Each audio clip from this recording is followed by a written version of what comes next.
having me today. We had a former senator from Georgia named Johnny Isakson, and one of his favorite sayings was, "There's only two people in this world," and he says there are old friends and new friends. And I'm glad to be with all of you. New friends, this is my second time coming here. This time I had to work for my lunch and speak. But I don't mind doing that because I'm so glad to be in real life with y'all. You know, it's been such a tough period, a crazy really period in our world, and that everything stopped. And all of a sudden everybody, they told you to stay inside. Not only did you stay inside, but the government sent you a check to stay at home and not do anything. We would have never have imagined that they did that. And it also, I think, changed a lot of us in these little things that we used to take for granted. Being around people, fellowship, and sharing ideas. You know, every time you turn on the news or your phone, or when you first get up, you check your email, it's just bad news. Things that just really get to your heart and tear you down, and it's a tough way to start the day. There's a concept which I think I'm curious about. I heard recently there was this lady named Tabitha Soren, who was a video DJ on MTV. I don't know if you remember MTV or not. And she talked this concept which I had not heard about, and it's your attention capital. And that, you know, we are limited in our days what we give our attentions to.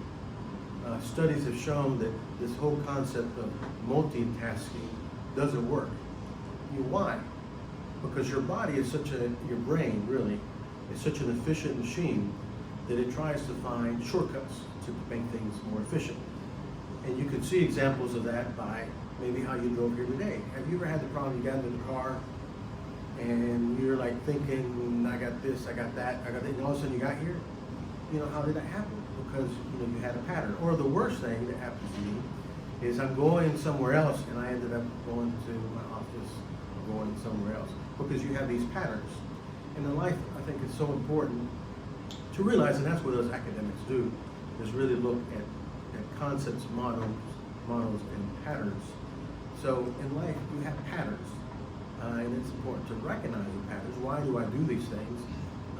To also copy good patterns, and that's why education is so good, because the most intimate way you can get with someone is to read their thoughts and their ideas. And the last thing is to create new patterns and ideas.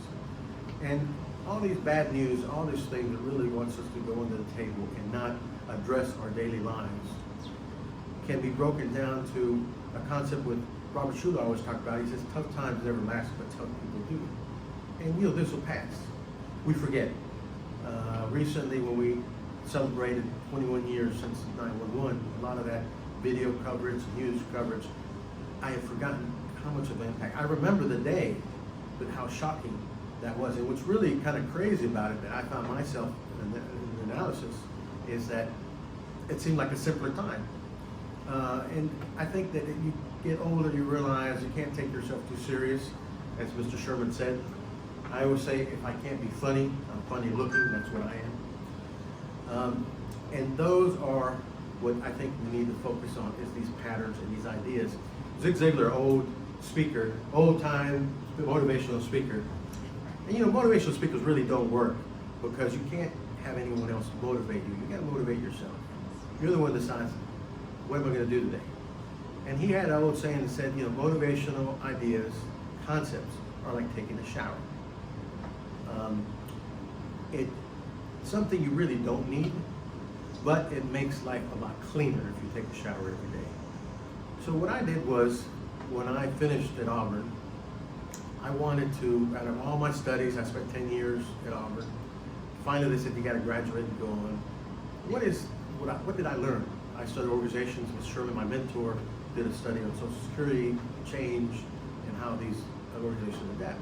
So I'm like, what's a simple way to explain all this stuff all this learned stuff that I learned at Auburn University? So I just started thinking of all different words to kind of capture, you know, leadership and shared leadership and emotional intelligence and all these different concepts. And I said, what's a way that I can share with folks? What's a way really me? Because, you know, writers write for themselves, you know. We're storytellers. And we all are storytellers, and that's what makes a good story, is something that's personal that we can relate to. So I wrote a book called Remember Your ABCs. And this book is on Amazon. I have 10 books on Amazon, if you'd be so kind. You can look. Also wrote a book on love, love, love. What is it that this concept of life, of this journey, of this idea of success, of living the life you want to lead, what is that concept? How can you break it down? Because every day we wake up and we see these bad news, and we got this list of stuff to do, and your day comes around, and you try to figure out, how is it that I can get this stuff done? So I came up with this idea of your ABCs.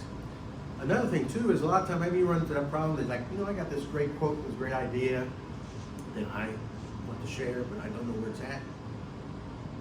Well, why don't put it in a book? So my brother and I just took all our different quotes and ideas and we put in this. So there's a book called ABC Vision, and then this is ABC Light. So it's a light book. So it's nothing serious, nothing that's going to revolutionize the world. It's old ideas, because there really is nothing new in this world. They say in life, we live, we learn, and then we die and we forget it. And no matter if you're 10 years old, or if you're 90 years old, or if you're 80, this idea of life is something that we all experience. We go through these different passages, and we always say that the important thing, the most important thing in value is living your life, is enjoying this moment. There was a contemporary dance show that I saw, and it was one of these fancy dance shows where they're bouncing around and kind of reading words. And they had a phrase which I thought was kind of curious, is we're prisoners of the present. Because the past is gone, the future's not here. All we have is this moment right here, this present. So we're really prisoners of it. We can't move forward or back. We got to enjoy it. But it's to us how we're going to use this time with us. So that's where I have, when you wake up, and it's been tough. You read all these things, the economy, this election, we got a president trying to overthrow the government, we got a president, we don't know if he's all there. We just don't know all these different pressures in the outside world. But you can't really control that. The only thing you control is this space among us, this space right here, how you relate with each other. Because your life is really about relationships and experiences and time that you have spent with new friends. So the ABCs are quite simple.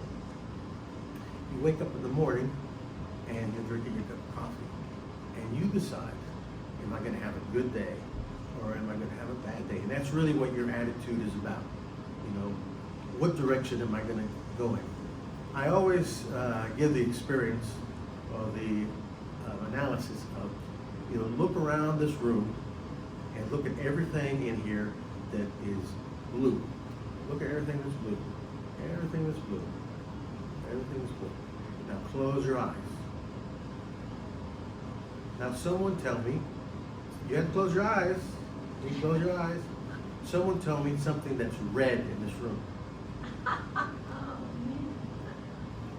Blurt out, who has it? Who will raise your hand? Something red. Your glasses. My glasses. Now, I give you my love book for a good answer. Take a chance. My glasses are red. Everybody talked to me, nobody said, your red glasses, your cups, the flag, the bag, the floor. All of a sudden, his glasses, all of a sudden, you see this red that you didn't see before. Why is it? Because you were focused on the blue. So many times, often, something happens and you focus on that. And because of the way our body is built and reactions and dopamine and all the science behind it, is we react to things that get our attention. And that's why bad news is always, in the newspapers they said, if it bleeds, it leads. That's why we react to it, because it gets us upset and we feel some emotion.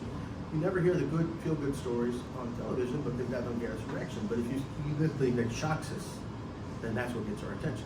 So all of a sudden, everything that you saw blue don't matter. The red is what stands out. So your attitude. So you have to focus on the good things. Like today, it's a beautiful day, nice drive, we had a nice lunch, we had a nice conversation. Your attitude. So that's what your gaze is all about. The next thing is one in which we all have in our patterns and our core values is our belief system. The things we do, and I realize this more as I get older. Not only do I look like my dad, but I'm starting to act like him and doing everything I didn't like. But my parents and my extended family, my community, taught me and gave me my core values and my belief. I spent 10 years in Alabama. I love Alabama, I love Auburn.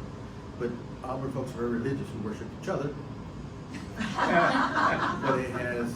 That's my line. Well, they say that no good line not worth copying is worth telling. Well, Ms. Sherman and I go way back. We've known each other about 30 years, and he's my mentor. And I have a lot to thank him because my dissertation was on Social Security policy. Not only is it on Social Security policy, but he funded it, which I thank you very much. But now I kid him, not only is he my oldest friend, longevity of having, he's also my oldest friend. You know? So he always like, I'm 90 years old, but it beats the alternative, you know. You're here. So anyway, so A is your attitude, the way you see the world. B is your beliefs. If you remember a very popular book some years ago, The 7 Habits of Highly Effective People by Stephen Covey, it talked about that, your belief system. You know, we do things for a reason. If you start thinking and analyzing, why do I do this? There's a reason. Your personal beliefs in God, the personal beliefs in the community, your core values. And we all have those core values. Okay, that's what makes us tick. Now the last one, your C, which is the most challenging, and a lot of people aren't able to do this. That's why a lot of people complain, and I'm like, well, do something about it. Don't just complain. Is not complain. C is your commitment. Your commitment. What is it you want to do? Old concept that a lot of people don't talk about these days is goals. Why is that so important? Because our days kind of meander, time keeps moving forward and it doesn't stop. And if you don't know where you're going, then you're not going to get there. So you need to have goals. What is it I want to do in my life? No matter if you're 10, you're 50, you're 90 years old. How is it I'm going to change the world? How is it there's something beyond me? And that's one thing I love about the Kiwanis Club, is that you focus on a very crucial part of our society, which is children. You know, children are living messengers to a world we've never seen. And that they are the future. And it's so important for them to have, and kind of like Superman, when Superman got in that little asteroid and took off, and they gave him all the knowledge, and they came here and they wanted to share it with people. Little children are like that. Recently I went down, my family's from Colombia, South America. And as a kid I used to go there and visit my grandparents and my aunts and uncles and stuff like that. And then I went back now, it's been about 20 years since I've been there. And the thing that really was full circle is all the things that I kind of took for granted that I learned from this extended family. You know, that love, that kindness, that believing in where I came from. Not only am I first generation here, but I know that I had worth. My parents sacrificed to come here and to live this life. And a few different changes I would be living down there in Colombia, South America. And you realize that I took that for granted. You know, all the time they just stand up straight, shake your hand, do this. Now I find myself doing, you know, those things. Stand up straight, shake your hand, do this. And a lot of times children and parents, helicopter parents, they don't like you to do that. But I think that's something important, is that we have to tell them and share them. Like I had this teacher in high school, when you would shake a hand, he was like, it's not a dead fish. And to this day, I kind of hear him when someone gives me kind of a limp hand, it's not a dead fish.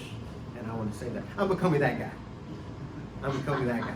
I've known way back when. I remember how things were in the good old days. Remember, the good old days were never as good as we remember.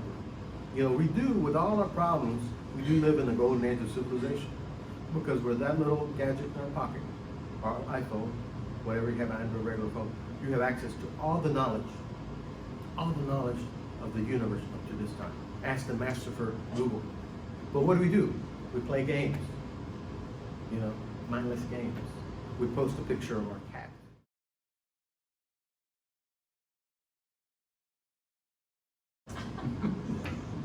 Instead of trying to revolutionize, like Elon Musk is, you know, they ask him, what do you want to do? I'm trying to populate another planet. I mean, that's changed the world. So those are the things, and the most critical out of the ABC is the vision. You need to have the vision of where you want to go. Why is it I do this?